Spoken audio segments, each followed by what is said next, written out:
with a chance of some localised flooding in the southeast. Dry spells in the north and northwest. Lowest temperatures tonight of 10 to 13 degrees. And now you're up to date on News Talk. The Newsround on Off the Ball with Gillette.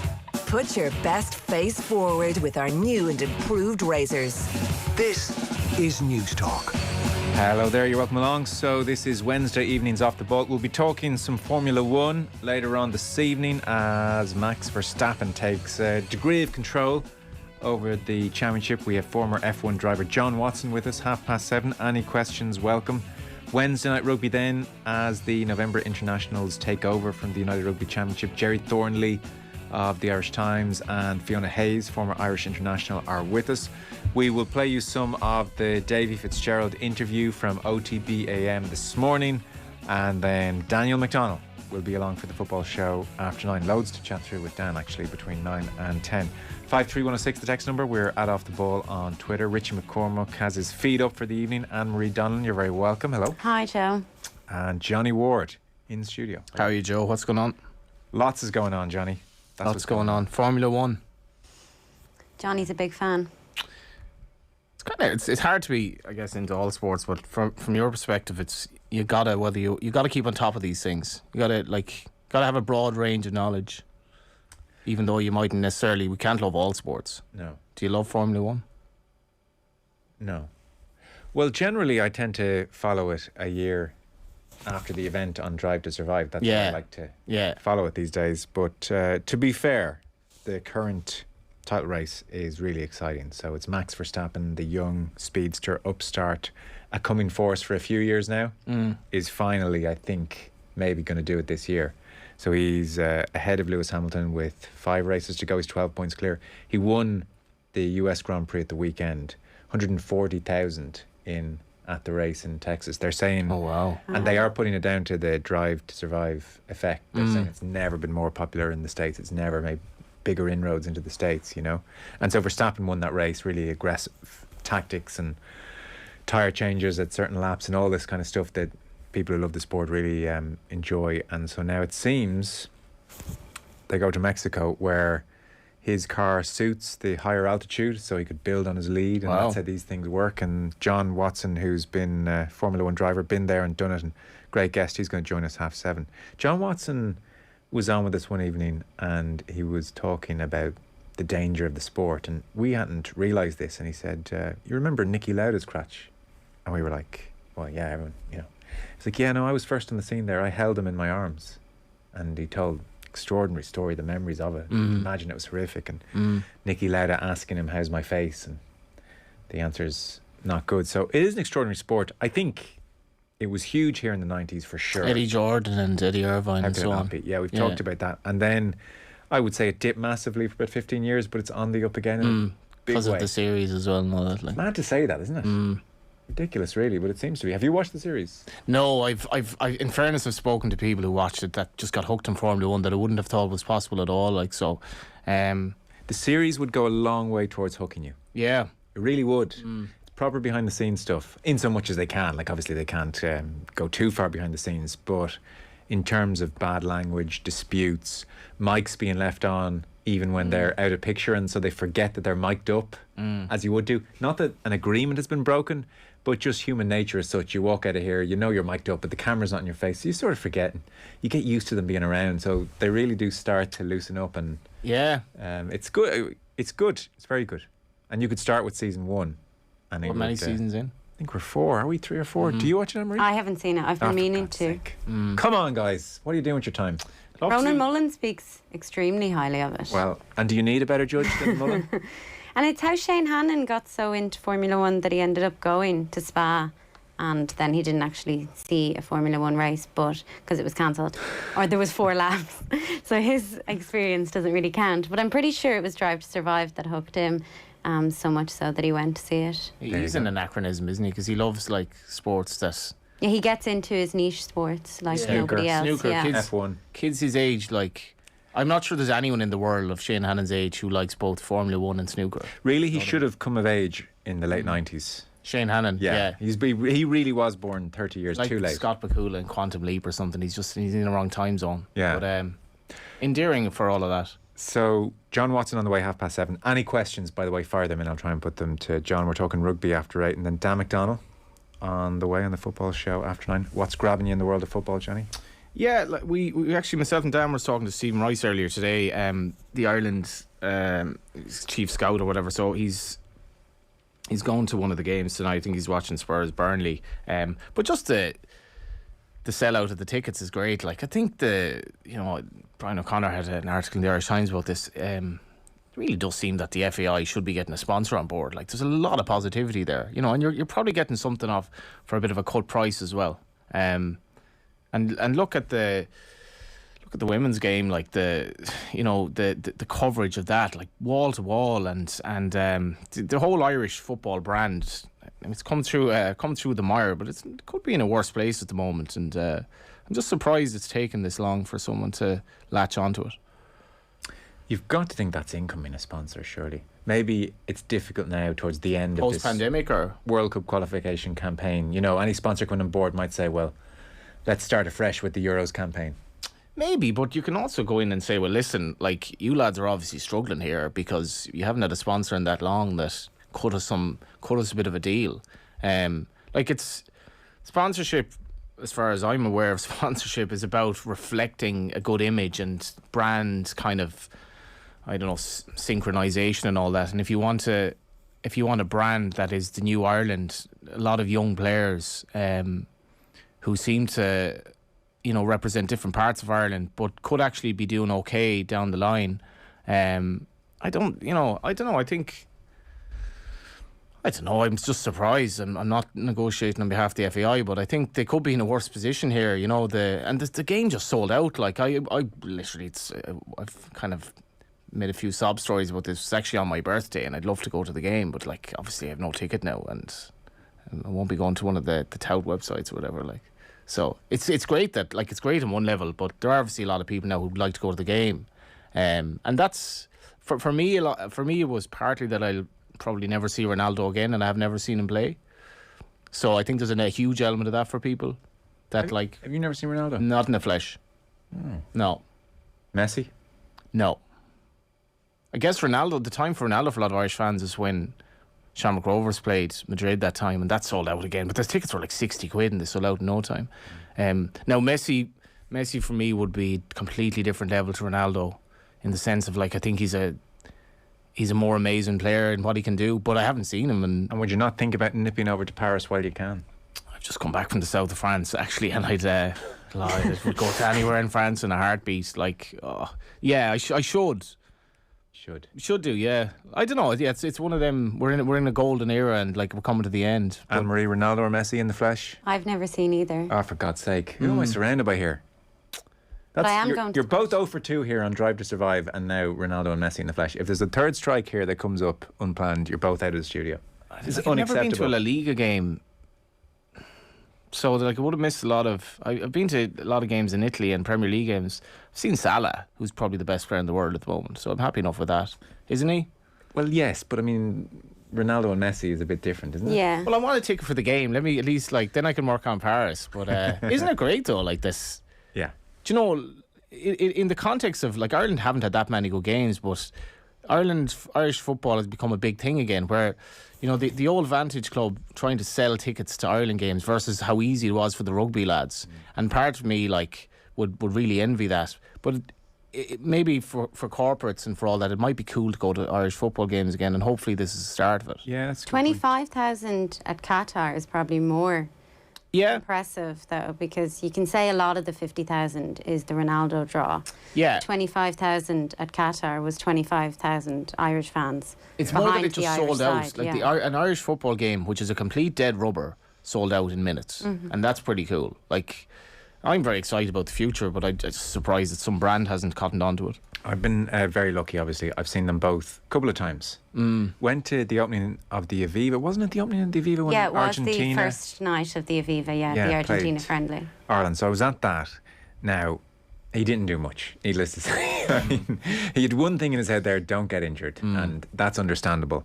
And then, you see, I suppose I got very lucky going to the World Cup in Brazil in 2014, so I got to see them both quite a few times around then. And the more memorable one was Messi against Iran, managed by Carlos Queiroz then.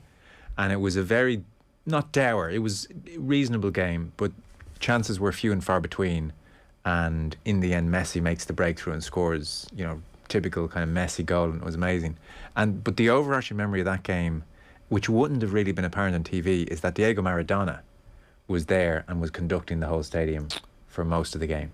Was that the game where the camera was on him a lot? Might well have been, because I was obviously in the stadium, so I don't know. But he was literally conducting the stadium.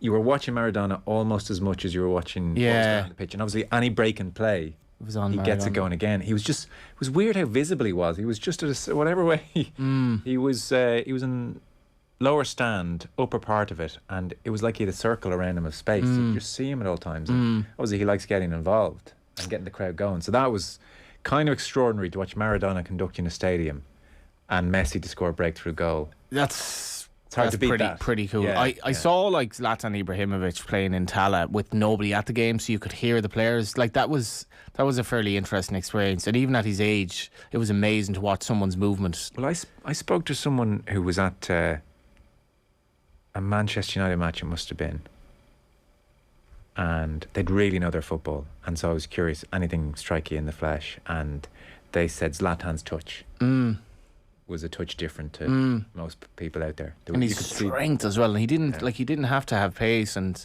saw Joe Canning a lot, to be fair. Well, I mean, listen, I count myself very lucky there. A lot of people. we're two Galway folk here, don't we? Yeah. Okay, that's 3 strikes. You're both out. Yeah. Yeah, King Henry's Barmy Army and all that. Yeah. Are you excited about King Henry? Yeah, it'll be very interesting. I mean, the aforementioned Joe obviously will be a lot of the chat, but yeah, I don't know. It's just been a strange time for Galway. This the last 2 years have been so nondescript. I really don't know what the problem was behind the scenes, but the way it was all conducted, I quite liked. Like nobody seemed to leak it. Yeah, how would you not be excited? Kenny Galway's going to be box office next year. We should get into the news round. Some of the texts before I do. So Trev wonders, isn't Formula One just horse racing with more horsepower? Same deal. You've a jockey/driver takes all the credit, even though it's the horse/car that does all the work. Johnny should be a fan, says Trev. John, here's one for you both. Call me a Philistine, but sport is just better on the TV than in person. It's the less romantic opinion, but you just see so much more watching on the TV. Definitely not at football games, like. Yeah. Unless you have a really bad seat, like what, like I watching a football game, as in soccer, live on TV is not comparable to being at the game, because you're directed by the camera director as to what to watch, whereas when you're watching a game you can basically watch whatever you want to watch. No, it's true. I agree with you on the movement at the other end of the pitch. You do miss out on seeing the intricate replays of up close and personal, and that can change your opinion of how certain players did in certain scenarios. But apparently the next frontier now is we'll all put on some form of glasses or 3D, and you'll be able to look to your right if you want and see what's out of picture, and look to your left and you'll see what's out of picture. In effect, it would be like you're in the stadium, and you can, if the play is in Ireland's half against Portugal, you can turn your gaze right to see what Ireland are, how many players Ireland are leaving up or what they're doing. Just go to the game if you can get a ticket. Well, you can't. I'm not yet. I mean, a long way to go. And the only reason the game is sold out is that Ronaldo's coming to town. Nothing to do with Kenny, says Barry from Wexford. Nothing to do with them, but I mean, the Ronaldo impact could be greater than it's a dead rubber. At the same time, so the Ronaldo effect probably is the main thing, I would say. I know what you mean when you say it's dead rubber. It's not quite a dead rubber from an Irish football point of view, though, is it? Like in terms of Kenny's future and the next two games? So there is a lot on the line, isn't there? A lot on the line, and I can't wait. Now, the asterisk is that I'll be at the game, but I can't wait to hear the roar after Ron Naveen and the atmosphere in that ground, because it hasn't existed maybe since, speculating, like maybe the Germany game or something, where it would be just an amazing atmosphere, particularly because I think, and actually Stephen Rice spoke about this today, and I felt that on the night when we drew against Serbia, there was a sea change in that crowd in the second half, where it was like, we're going to support you kids, like, and it was the likes of Bazuna and Omobo Madele. It was like, well, I know we're getting battered here, but you're defiant, and we're going to support you, and you might be around for a long time. We should start the news round. It is, as ever, with thanks to Gillette. Put your best face forward with their new and improved razors. Anne-Marie, we are starting with the live football this evening. Bad news for Caoimhín Kelleher. Yeah, he will miss out on Liverpool's trip to Preston North End. They are away to them in the last 16 of the EFL Carabao Cup. That's after the Cork native recently suffered a setback in training. That's one of 5 games that kicks off shortly at 7:45. Burnley and Tottenham meet at Turf Moor. Leicester City and Brighton is at the King Power Stadium. Aaron Connolly and Shane Duffy both start there for the visitors. Stoke then entertain Brentford, and holders Manchester City are at a sold-out West Ham. And speaking of the London Stadium, West Ham were today granted planning permission to increase the capacity to 62,500. It would mean another 2,500 seats added, making the former Olympic ground the biggest club stadium in the city. They moved there from Upton Park back in 2016. Okay, we'll keep you updated on the matches throughout the evening. So the ticket tout situation.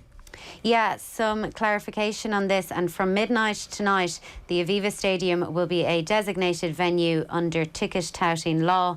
This means tickets for matches there can't be resold above face value. This comes on the back of tickets for Ireland-Portugal World Cup qualifier emerging on resale websites for multiple times the original cost yesterday.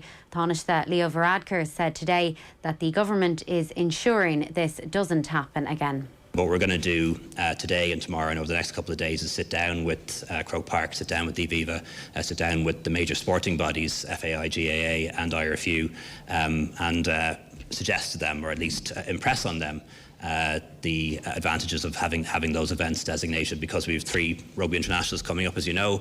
There'll be other soccer internationals as well, and we want to make sure that as many of them get designated as possible.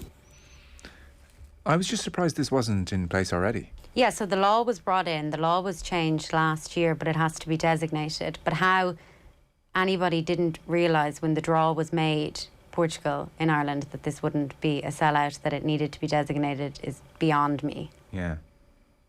I mean, it doesn't seem like the most surprising development. No. Fair enough. But it looks like going forward that those rugby internationals and games again in Croke Park, they've gotten a bit of a scare today. Okay. So that was Leo Varadkar. Rangers Celtic tribute to Walter Smith. Yeah, a special tribute tonight at Ibrox. Stephen Gerrard's side take on Aberdeen in the Scottish Premiership. That's just a day after the 73-year-old's death. Elsewhere, Celtic are away to Hibernian. Both of those games underway at 7:45. As you said, former Rangers manager Walter Smith died yesterday. You didn't see Ali McCoist on TalkSport talking about Walter Yeah. Smith? I didn't, but I'd heard him speak about him before, and it's almost you feel like I knew Walter Smith by the way that McCoist has spoken about him before, and you know, obviously being from the Republic of Ireland, you're kind of almost obliged to have some sort of an affinity with Celtic, which I don't really have, and I always just thought that he came across as a proper good man, and it's a very sad day. He wasn't old at all. Yeah, McCoist was really Yeah, his emotional. tribute to him yesterday Beautiful. was lovely, yeah.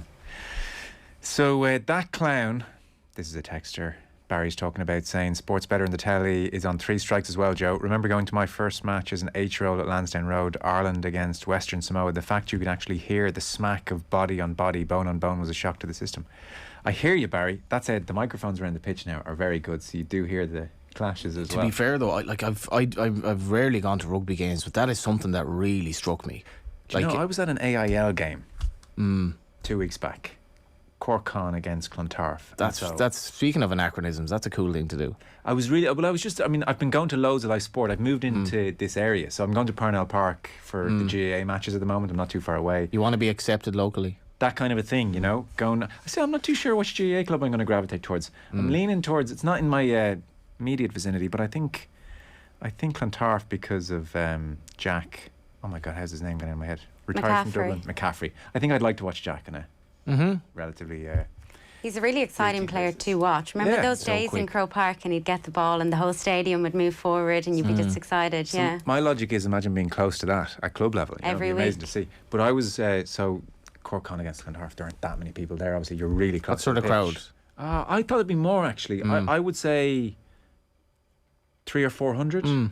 I don't know. I thought there'd be more just because the appetite's there and AIL is back for the first time and all that kind of stuff. But I was amazed at the sound of the bodies clashing. I mean, when they're 10 metres in front of you, you're kind of grimacing yourself. And there was one high tackle where both the tackler and the player tackled were both split open. And we were we were kind of standing right at the bench, and the Cork player came over, and the gash in his forehead was it was wide, you know, and it was nasty. So you don't get that on the TV. No, you don't. You don't. Although, obviously people watching on TV is where it's at these days. That's where the money is. On Stephen Kenny, by the way, I would think he's fairly assured of a contract. What? Oh yeah, like 2 games, Portugal 2-0, 3-0 defeats, not the end of the world. Yeah, I think they'll acquit themselves well against Portugal. I'd be amazed if he didn't get a new contract, to be honest. And I hope he does. I think there's a good vibe around the squad. I think they are making progress. It's been slow. A lot of things have gone wrong, but I'm like you, Joe. I mean, if you want to go bringing in some well-established British manager, whoever it is, I'd prefer somebody. And actually, speaking to Rice again about this today without going on about it, I think this coaching staff are somewhat innovative themselves in some of the things they're doing, whereas a lot of other managers came in and their prerogative was just qualify if we can. And I'm very hopeful for the future. I'd be amazed if we didn't get a new contract. So where were we? Oh yeah, Walter Smith. There'll be a tribute this evening. The women's rugby squad has been announced. They have 2 matches in November. It has, Joe, and 6 uncapped players have been named in Ireland's rugby squad for those November-autumn tests. Head coach Adam Griggs has called up Leinster's Mary Healy and Ella Roberts. That's as well as Connacht duo Grace Brown-Moran and Shanna Toohey, and Munster's Maeve O'Leary and Alana McInerney are also included in the 33-player selection. Ireland host the USA and Japan next month. Elsewhere, World Rugby says it does not wish to explore the concept of a 12-a-side competition at this point. The idea of a World 12s tournament was flouted back in September and at the time received the backing from some big names. Players would be selected through an auction to represent 8 franchised teams. It was anticipated that 192 of the world's best players would be involved. Plans suggested that the first tournament would be held in England next year, but this won't be happening.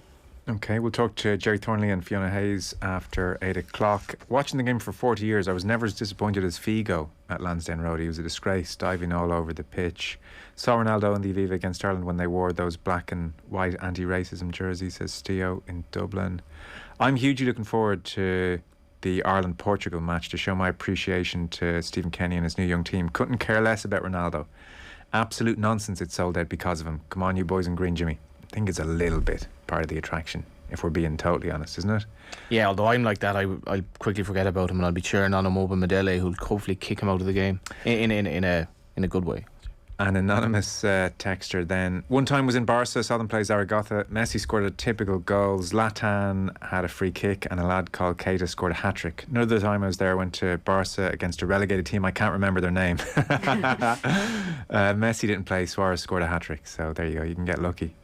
Gamma, I kept meaning, don't at the moment, to go over to Barcelona. Just never got around to it. That was a bad move. When the going was good, that would have been one thing to do. And El Clasico, when those El Clasico matches were pretty much the best games. The best of the best, like. Around that 5-6 years, they were incredible. It's mad not to have gone, isn't it? Yeah. And it's gone now, like, gone for the foreseeable. It's totally gone. Yeah. like 2 old men here in the pub. The Josh Cavallo story is interesting. Go on, bring us that Anne-Marie, story. if you will, actually. Yeah, Australian Josh Cavallo has come out as gay and he becomes the only current top-flight male footballer in the world to do so. In an emotional video today, which was posted by his club Adelaide United in Australia, he explained that growing up he was ashamed that he wouldn't be able to play the sport he loves and be gay at the same time. The midfielder praised the support of his family, friends and coaches, who he says have made the experience of coming out incredible. I don't know, like, I came across this on Twitter today and it's like some Australian footballer I've never heard of comes out as gay. Like, why is this a story that's in an Irish Twitter feed? And then you read it and it's bloody sad. Like, if you think, say, and this is very rough estimates, so 5% of the population, give or take, are gay. 400 odd players in the Premier League.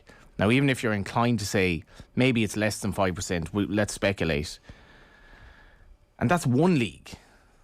So, and I would suspect if a League of Ireland player came out as gay, just for argument's sake, I don't think he would be subjected to abuse in the stands any more than any other player, for argument's sake. Shamrock Rovers fans will abuse ex-Bows players and so on and so forth. Bows fans will abuse Shamrock Rovers, so on and so forth. I think we've gone beyond that, and I'm entirely suspecting here that it's just the fear of being in the dressing room and just being one of the lads, because the amount of people who must be suffering because they're just afraid to make the step that one player made. I mean, there should be tens of thousands, and there's only one apparently. So it's, I mean, we've seen like in a lot of ladies' sport where pride has become a big thing and it's celebrated, and surely it's not, like, we're still living in the dark here. We're still living in the dark ages with regard to male sport. It's very, very sad. It is very sad, yeah. Miles behind still. It's hard to know whether, I mean, you think it's the dressing room. I still think there'd be a fear of the stands, unfortunately. Agents as well. Agents? Like, we know how much of a sway agents have over players. Oh, I think you'd need to have a very progressive agent to almost allow a player to come out. As in for their own protection? Yeah, and also, like, I know it's kind of horrible to think, but like their value, like, would their value... I see, again, if you have a good agent, like, the first Premier League player to come out as gay, that's a massive marketing opportunity. Like, do you know what I mean? It's just like, oh, you're an icon here. And it's pretty pathetic that... I mean, I don't agree with you there. I think, like, you could easily market in the world that we live in. You could market the first gay Premier League player, but the first gay Premier League player has long retired and we just don't know who he is. It's sad. No, it's horrific. And I don't know, you would hope very, very soon an announcement comes out, everybody quickly goes, oh, that's interesting. Hopefully and off the ball. Gets on with their lives within about 2 minutes, because frankly, who cares? And then, you know, it just becomes a done thing. And gets to the point where, I mean, I get very uncomfortable talking about coming out. Yeah, like the Leinster guy who... I don't even remember his name, but I remember thinking, this isn't particularly dramatic here. Like, I don't remember his name. I think he even came out as bisexual or whatever. And I was like, geez, is this really where we're at with this? But we are, when there is still very, very few male players out, I suppose. Yeah, that's the right terminology. So that's where we are, yeah, unfortunately. I was absolutely not having a pop at him at all. I was like, God, I mean, this is where we're at. And Josh Cavallo has become a name... you know, I would never have heard of him, and he's one of thousands. But the other, I don't know, it's just bizarre and sad. Yeah, well, hopefully, I don't know, next 5-10 years, the whole thing flips on its head very, very quickly. I think it could happen pretty quickly, but it is ridiculous that this is still a thing and it's newsworthy. But you could be the man to interview him, Joe. Well, he'd be more than welcome. I'm sure he won't be shy of offers at the moment. Good on him. I mean, fair play to him. Not Josh Cavallo now, the first player in these parts. Well, yeah. I to a point, again, it's so not a big deal that you kind of, even without misgivings, turn an interview into that. But I take your point. It would be a hard interview to do because it's kind of a nothing story, but it isn't. Precisely. Yeah, it's like, well, I don't know why we're on here, but actually, anyway, go ahead. There's a bit of that. Guys, we're out of time. We have to get to John Watson to talk Formula 1. Anne-Marie, thank you. Thanks, Joe. And Johnny Ward, thank you. Competition time. Your chance to win big. News Talk's cash machine. So another rollover in our cash machine competition today. Nobody answered when we called at 3 o'clock, so it means the total of €5,666.21 up for grabs tomorrow, and we will be adding to that total, so you can tune into News Talk Breakfast tomorrow morning from 8 a.m. to find out the new amount. The Newsround on Off the Ball. With Gillette. Put your best face forward with our new and improved razors. You're pretty smart, right? Clever, intelligent. You make smart choices. So what car are you sitting in right now? If it's a Skoda, well, you're one of the smartest drivers on the road. And